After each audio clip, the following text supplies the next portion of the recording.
Up on Mountain News this morning, a trial date was set for a Johnson County man who's facing federal charges in a voyeurism case. And 3 judge executives say garbage issues and illegal dumping continue to be a big problem in eastern Kentucky. Dedicated to eastern and southern Kentucky, this is WYMT Mountain News this morning. Good morning. Happy Tuesday to you, Mountain family. I'm Amelia Lee here with you on this October 14th. We're at 5:31 this morning and we're ready for a check of our weather with meteorologist Jim Caldwell. Jim, it's a bit cooler than usual. Tell us what's going on. All right, looks like we're going to have a pretty nice run with the temperatures this week. There's no doubt about that. So over the next few days, we're going to be right back in that 70-degree territory, maybe dipping into the 60s at times. Got a big weekend storm system. Now, the thing about this weekend storm system, it gets in here probably more so for us on Sunday, brings some rain, and could even bring some thunderstorm activity, but it kind of opens the door for even more active weather. The pattern starts to load up after that. I'm not saying it's active and raining every single day, but I do think we get quite a bit more going out there. So out there today, sunny and warm. I think we should be somewhere in the low to even mid-70s in many cases. You head out toward Prestonsburg, 71, Pikeville around 70, and over into Wise, Virginia there, 64. So, and of course here in Hazard, we're looking pretty good as well with those low 70s. So this is going to be a pretty comfortable day out there, all things considered. But we'll break down the change coming up a little bit later. A trial date was set for a Johnson County man who's facing federal charges in a voyeurism case. Henry Richter admitted to using hidden cameras to secretly record a 15-year-old girl showering and dressing. That incident came about last month when the teenager accessed Richter's phone while he was picking up an order inside a restaurant. The date for the trial was set for January 12th of next year in Ashland. A pretrial conference is scheduled for January 8th. An eastern Kentucky coal operator has entered a guilty plea in a federal tax evasion case. According to court documents, John Thomas Quintrell pleaded guilty to 6 federal counts of willful failure to collect or pay over tax. Quintrell withheld more than $22 million in federal income taxes and FICA taxes. He was the manager of Civil LLC, a limited liability company engaged in coal mining in Harlan County. And we do have even more about this on our website, WYMT.com. In Lexington, a family says they feel like the justice system has failed them after their son's killer negotiated a plea for a lesser charge. Deontay Carter was originally charged with murder in the 2021 shooting death of Devon Sandusky. Christina Sandusky Johnson, Devon's mother, was out shopping one day when she got a call that something terrible had happened. Her son, Devon, police say was shot and killed in her home on Oak Hill Drive. It happened days after his 21st birthday. By the time I got there, the police were already there and they had it roped off and wouldn't let me through. Carter is also a suspect in another killing that happened in 2022.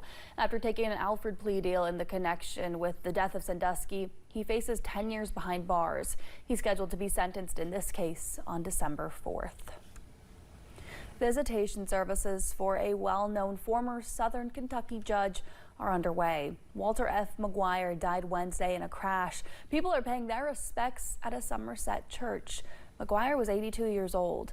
As WYMT's Phil Pendleton tells us, those who served with Maguire say he was fair, compassionate, and well respected.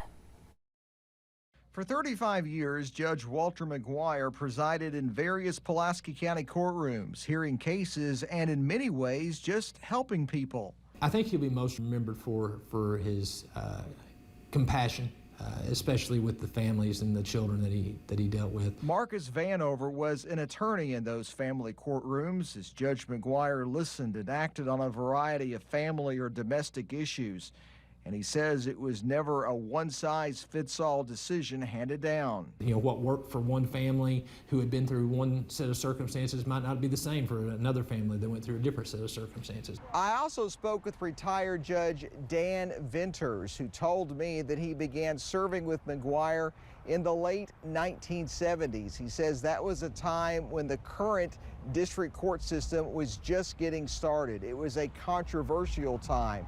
But he says that Maguire served with such openness, honesty, compassion, and integrity that it put to rest a lot of concerns of partisanship and politics getting in the way. Despite retiring in 2013, he remained active, whether working on his farm or helping younger attorneys or judges navigate through the legal system. If I had questions, I always knew where to turn for advice. So professionally, I've lost that information, but he was also a friend. Whenever I had questions, things going on outside of the courtroom, I could always turn to and ask for advice there too. Others said that Maguire also recently said that he wants to be remembered for loving his family and making a difference. In Pulaski County, Phil Pendleton, WYMT Mountain News. Maguire had strong athletic abilities in high school and college and was even inducted into the Somerset High School Athletic Hall of Fame. His funeral will be today at 4 o'clock at First United Methodist Church in Somerset. 3 judge executives say garbage issues and illegal dumping continue to be a big problem in eastern Kentucky. The Pride Initiative was created nearly 3 decades ago in hopes of cleaning up the region. Judge Executive Ray Jones of Pike County, Scott Alexander of Perry County, and Robbie Williams of Floyd County are working to push that effort again. We're heading in the right direction of illegal dumping, but we still get people who illegally dump. But there's no excuse here. We make several opportunities for people to get rid of their trash, including they can bring it to the county garage and we will dispose of it properly. The 3 judge executives also discuss other topics like disaster recovery funds, tourism, and hazards restaurant tax controversy. You can even find this episode on our website, WYMT.com.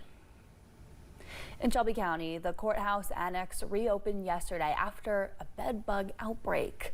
Exterminators had to treat the building on Washington Street last week. Officials have not been able to figure out how the bed bugs got inside the facility. Our sister station in Louisville talked to some people who were headed out into one of the courthouse annex yesterday. Some of them say that they had to reschedule their visits last week because of that outbreak. The state's Division of Surplus Properties is hosting an online auction for equipment no longer used by the Kentucky Transportation Cabinet. The auction closes October 21st at 10 o'clock. Items like heavy-duty trucks, snowplows, and mowers are available. For more details, you can go to the Kentucky Transportation Cabinet's Facebook page, and those proceeds will support projects at the Kentucky Transportation Cabinet and Division of Surplus Properties. October is Bullying Prevention Month, with schools throughout the mountains giving students tools to use all year long. I was at Pike County Central High School and met folks with Green Dot to talk about what they're doing to stop bullying. They're known as the Green Dot Ladies. No name needed. They know who I am and what I represent. I wear all this green. I'm all about prevention and making good choices. Giving their time to schools in the Big Sandy Valley region, strengthening relationships in an effort to prevent bullying. The number one thing is that they're not alone, and that there are so many forms of bullying. Bullying is targeted, it's repetitive, it's toward the same person. A 2023 survey by the CDC shows that more than 40 Kentucky middle schoolers were bullied in person, with even more saying that they received cyberbullying. In high school, that number is just a little bit lower, with more than 20% of students saying that they were either bullied in person or online. The best thing that we can do is treat other people the way we want to be treated. Bullying can have a detrimental effect on kids as they grow up, with some experiencing anxiety, depression, and even low self-esteem. One positive relationship, just one, can change a person's life. The Green Dot Ladies say the first step to take if you are dealing with bullying is to tell a trusted adult and ask for help. If we could just do one small thing that could ripple and then help others along the way, then I believe that's my mission in life. Working through the situation together to create a better school community. Green Dot is a national program focusing on bullying prevention, and they work directly with high school students who are in the schools. In West Virginia, the Kanawha Valley Regional Transportation Authority is expanding its KRT Plus service to 3 new zones. The communications director says the change includes transitioning Route 13 Beach Avenue and Route 15 South Hills from fixed route buses to KRT Plus service. This expansion has been in the works for more than 1 year. There was a pilot phase of KRT Plus, making sure the service ran efficiently. I think KRT Plus will help people be able to get to our fixed route bus services more efficiently as well. So you can take a KRT Plus ride to a fixed bus route. And so that helps provide that access to people who maybe are farther away from bus routes. For folks who are interested in the KRT app, it can be downloaded from the Google Play Store or the App Store. Sunday was West Virginia Fallen Firefighters Day. Governor Patrick Morrisey signed a proclamation to honor fallen heroes. The day was about gathering to honor and remember the loss of 3 firefighters who died in the line of duty. The son and wife of one fallen firefighter stood at the fallen firefighter statue looking at a new plaque honoring his memory. Benny's Philogie's family, who continue to grieve his loss, say they were touched by the support. Me and my dad, we used to bring our ladder down every year for this memorial every year. So he was a big part of it for a long time. And it's just, we always sat towards the back. I never thought we'd ever have to sit towards the front on this and see his name actually put on the monument, but it was a true honor. Organizers say the fallen firefighter statue went up in 1994, and since then every year firefighters and loved ones gather at the monument and pay their respects for those who have fallen. Well, we do have a safety alert for drivers throughout the state. The Transportation Cabinet is reminding you that you need to watch out for deer crossing the roads. They say most crashes involving deer happen between October and December.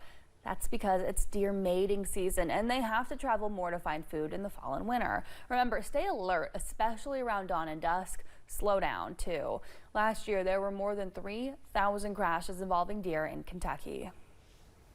This Sunday, October 19th, marks 40 years since WYMT signed on the air, and we'll be celebrating a few days early in downtown Hazard. We hope you'll join us at Thursdays on the Grand from 5 until 8. We'll be cutting our 40th anniversary cake and giving away some WYMT swag. We're also having a soup and song cook-off and free kids activities. Again, this is happening Thursday in downtown Hazard, and we do hope to see you there. It's now 5:42. A 6-part docuseries with Taylor Swift is in the works. We've got that and so much more in today's Eye on Entertainment Report.